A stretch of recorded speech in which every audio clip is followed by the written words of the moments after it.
सनक भरा हुआ है और इसे ठीक करने की जरूरत है। Il lavandino è intasato e deve essere riparato. इतवार को दुकान बंद रहती है। Il negozio è chiuso la domenica. Ice cream गर्म दिन में ठंडी और ताजगी बख्श होती है। Il gelato è freddo e rinfrescante in una giornata calda.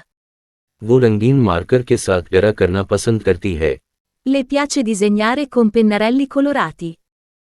Sofa बैठने के लिए आरामदायक है। Il divano è comodo su cui sedersi.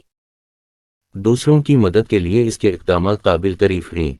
Le sue azioni per aiutare gli altri sono encomiabili. Company television पर एक नया इश्तिहार जारी करती है। L'azienda pubblica un nuovo spot in TV. सबूत हतमी है और इसकी बेगुनाही को साबित करता है। Le prove sono conclusive e dimostrano la sua innocenza. जब मुतअद्दिद इख्तियारात का सामना करना पड़ता है तो वो उलझन में पड़ जाती है। Si confonde quando si trova di fronte a più opzioni. वो अपनी सेहत का ख्याल रखता है और बाकायदगी से वर्जिश करता है। È consapevole della sua salute e si esercita regolarmente.